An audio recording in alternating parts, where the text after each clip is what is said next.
Hi everyone, welcome back. My gosh, it's hot again. Can't believe it, like 34 degrees here. I'm not complaining, I will at night time, but I can't stand going to sleep and be sweaty. Anyway, this is why I'm at the gym at the moment, so I'm about to go in there for another session there to try and keep the weight down, and that's going really well at the moment. Right, so I did do a video for last week about my the introduction to the airways, the eye gel and things like that.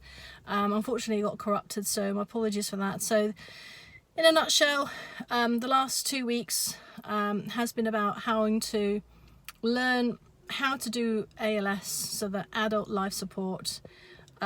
So maintaining and opening an airway, making sure that your basic life support goes into adult life support, which involves eye gels. It involves then also using defib. It also involves later on putting the sharps skills to practice, and then introduction to the drugs which we have to use for a cardiac arrest.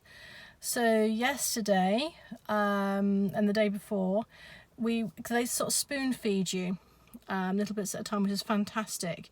And yesterday we added our sharp skills to the adrenaline and the amiodarone, I can't say the word, for the shockable and non-shockable rhythms. So remembering myself, I don't know if correct me if I'm wrong, I think the non-shockable was the PEAs and the asystoles, which you only use adrenaline on, and then the shockables are the VF and the VTs, which you can use adrenaline and amiodarone with, I think. I think. Oh crikey, yeah, but it just is so much information. Now you guys out there who are paramedics at the moment or techs, and you'll probably think, oh, that was easy, I remembered everything. I can't. I'm awful.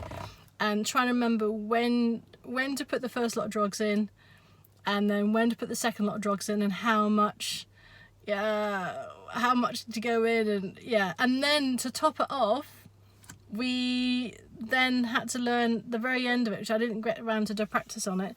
We had to do ROSC. So for example, the Rassasani, they taught us how to go in and into a scene situation, scene safety situation, realise that there was a cardiac arrest, call for help, the usual thing, get on the CPR, get onto the eye gels, do the bag valve mask, do the capnography, which I kept on forgetting, which is naughty. And I also forgot to sometimes check my pulse and check my rhythm. So as you keep on trying to remember it, I think it becomes muscle memory, but I haven't got there yet. I'm still learning massively. However, yesterday I was able to get my sharp skills signed off. Yay!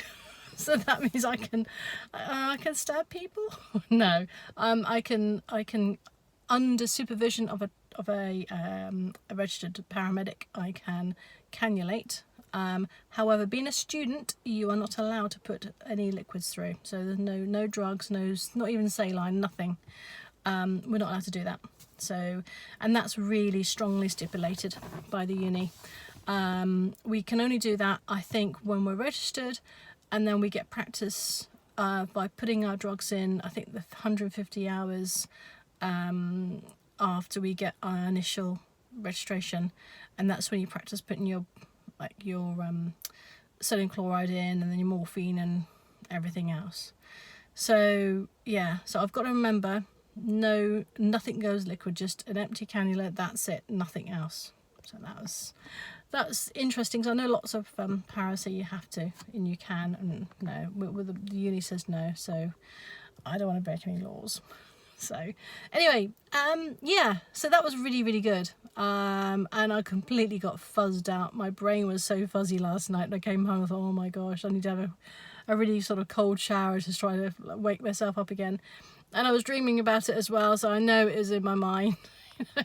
But the good thing about it is something is sticking, which is good. it's sticking, and I'm slowly getting there. And I think, you know, this is, if I look back, say 3 weeks, on where I've come from, probably from something that hasn't even done an eye gel, you know. In my practice, I've not even put an OP or NP in all my years as an ECA.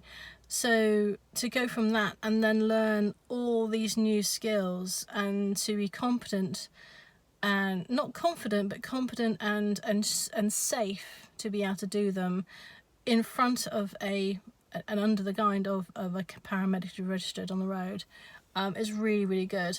You know, obviously, from what I understand, if you are a double ECA, so a PSV essentially, you're not allowed to do eye gels, because that's something that obviously the paramedic has to be watching over you to do, because it's a bit more sort of, you know, evasive, and certainly can't do cannulation as a double ECA. You know, if you're on your own, nothing like that at all.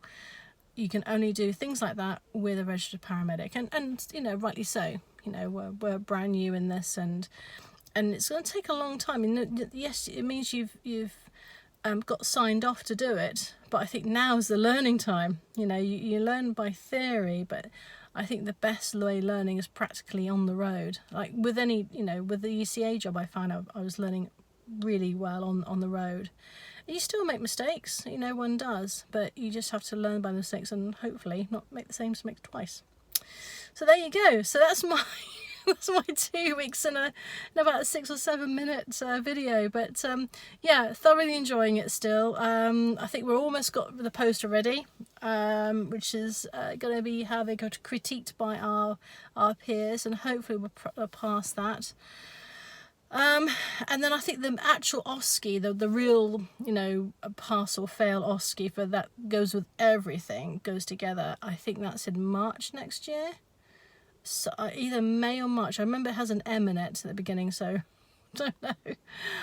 So hopefully by then I'll be a lot more confident and competent doing like sharps and cardio, you know, the heart attacks, you know, the I can't think of the word now. Cardiac arrests. See, I'm too tired. But yeah, all right. If you've got any questions, please do, of course, you know, just give a little comment and ask. And if you obviously make a comment on this video and give me some advice, that's fantastic as well. As always, this is my own personal sort of video blog. And nothing to sort of reflect on how SWAST is, or you know how they work, but it's just nice to sort of express my love of the job and my love of the uni of Cumbria and what they're doing, and sending out lots of love. Anyway, I will catch you later. I've got to get going, and stay safe, try and keep cool, and see you soon. Bye bye for now.